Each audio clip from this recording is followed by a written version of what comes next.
All right, y'all. A lot of you guys been asking for the Season 6 build. Here it is. It's a 6'6 shooting guard, 211 pounds, 6'10 wingspan. I went 86 on the close shot. This is probably the lowest I've had my close shot out of all the builds that I've had. So compared to the previous build you guys saw me upload, this is gonna lose out on that gold paint prodigy. I used to have a 92 close shot. This one is an 86. I just have to be a little bit more tactful with my step throughs and up and unders around the basket. Now, I have a 94 layup, which I used a few cap breakers to push it to 97. Now, let me explain to you why I did this. I haven't really been dabbling with layups since the beginning of the year, and I just wanted something new. I wanted to make a MJ, Kobe Bryant-esque type of a build. And I really wanted to mess around and play around with Hall of Fame physical finisher and Hall of Fame mix master. And boy, let me tell you, 97 layup is world changing. I get away with a lot of nonsense with a 97 driving layup. And then coupling that with 93 driving dunk, that's gold posterizer. That is gold posterizer. I have gold posterizer, Hall of Fame physical finisher, and Hall of Fame mix master. So not only do you have to worry about the layup game, not only do you have to worry about the mid-range game, you also got to worry about me yamming it on you. Now by default, you automatically get 43 standing dunk, but I also have my post control on a 90, right? Having a 90 post control and a 94 mid-range, which I'm gonna get into in a second, it allows me to get legend post-fade phenom, right? That is also going to be a problem. So you got to worry about my mid-range game. You got to worry about the layups. You got to worry about getting dunked on. And you got to worry about my post game. It's a problem. Now, I also lowered my three-point rating from a 75 to a 70. And in my honest opinion, I wish I would have did that earlier. Me personally, I'm speaking for myself here. I only need a 73-point rating, all right? I don't recommend that you guys do this. I don't recommend this build for anybody at all. But me personally, a 73-point rating is just fine for me because I got all those high shooting badges from having a high midi. Now, I also had to come down on my free throw, and man, do I feel it. I really feel it. I don't know what it is about free throws this year, but if anything is RNG in the game, all right? I don't believe that the shooting is RNG. But if anything is RNG in the game, I think it's free throws, all right? There is no reason why you're missing 92% free throws, all right? Maybe that's just me. Maybe it's placebo. Maybe I'm wrong. But as somebody that's been playing the game as much as I have, I think the free throws might be what's RNG. Because you'll miss a 92, 95% free throw, but then you'll make like an early 42%. It just doesn't make any sense to me. So I lowered my free throw, and to be honest with you, that's the main sacrifice where I feel it, But anyway, moving on. Now, yes, my pass accuracy is a 55. Yes, absolutely. 55. If it was up to me, I'd go lower. All right. This build is not for passing. This build is for isoing and cooking up in the mid-range, in the post, dunking, and laying the ball. I'm not passing. And if I do, it's going to get there when it get there. Now, as usual, my ball handle is still an 80. I'll probably never go any higher or lower than that. 80 seems like it's been a nice in-between spot for me. So all of my builds that I'll make this year is probably still going to be an 80 ball handle. I might go 85, but we'll see. Now, the same goes for my speed with ball. It's still a 75. Maybe I'll try and push it to 80 or above, but me personally, I don't really move around with the ball like that. I'm a really 1-2 and I make my moves, so I don't need a high speed with ball in order to do that. Now, everything on the defensive end is virtually still the same.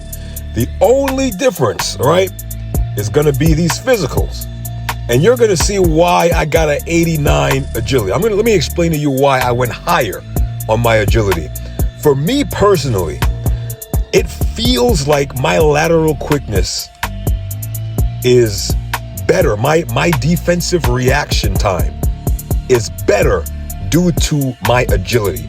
I've had builds with 80 agility, 85 agility, and 87 agility and above. And for me personally, I will never, ever, ever, ever again, as long as this game cycle is going, I will never go 85 agility. Anything under 87, I'm not doing it, because I can really feel the difference in lateral movement. That's why I'm so comfortable having my perimeter defense as low as it is, because all I really have to do is play angles and play sides and cut off the direction that the ball carrier is going. And if they manage to shoot the shot and they hit it, then it is what it is. I'm still gonna get good shot defense. That's really all that you can ask a player to do, is get good shot defense. But other than that, that 89 agility is gonna help me beat other people to the spot better, as opposed to a lower agility. So I went down to an 84 strength, a couple of points off of 86 from my original build. I'm losing out on gold, power back down, or whatever the name of the badge is. And personally, I don't do it a whole lot, so that's a sacrifice that I was willing to make. I'm still able to get Hall of Fame physical strong handles. That badge is insane. So all you really need for it is the 84 strength, and I met that cap. And 84 is a nice sweet spot for me to have. I don't necessarily need the 86. Now hear me out. I'm not gonna lie to you. I might go down to 80. I might go down to 79, because check this out, right? This ain't got nothing to do with the build. Yes, it does. So if you go into the options and you load up a roster and you look at Michael Jordan's strength, Michael Jordan got like a 79, 80 strength with like a 95, 94 post control. And I'm like, hey man, excuse me. Why do we have to make our builds so cotton diesel with strength to get the badges that Mike got? And Mike is like a 70 something. So what I'm gonna do is I'm gonna go back into my league or whatever, and I'm gonna lower my creative player strength to an 80 or a 79, and just see what it feels like. You know what I mean? Just to see if I can get away and still do the same things that I do with an 84 strength. Because if I can do that at the same level with an 80 strength, you best believe, I'm gonna lower my strength. Because there is no reason why I gotta have all this strength to get these badges, and Mike got a 79 strength. Ain't no way, bro. I'm gonna try it out, and if it works out the way that I think, that I hope it works out, I'll make another video about that. Now the vertical is an 80, obviously, to get the gold posterizer.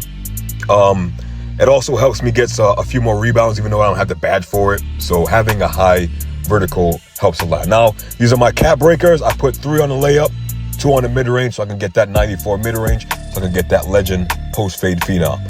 But yeah, that's it. This is the build that I've been rocking with recently. I love it. I really love this build. Look at that badge DNA, man. Look at that. That badge DNA is toxic. At the guard spot. Bruh. Hall of Fame physical finisher. Hall of Fame strong handle. Hall of Fame set shot. Hall of Fame dead eye. Gold posterizer. Got the red badge. Got the red on the back. Got the red on the post badge. Not the perp, not the gold. The red. This is toxicity. And I got the +1 for Hey man, listen, bring your locks out if you want to. Bring your lock out if you want to. I don't give a damn. But that's it for the build video, guys. This is my personal build. I do not recommend making this build. Again, I do not recommend making this build. I'm gonna say it the third time. I do not recommend making this build. This build is for me personally. It's your boy Blaq Kobra. I'll get to y'all later.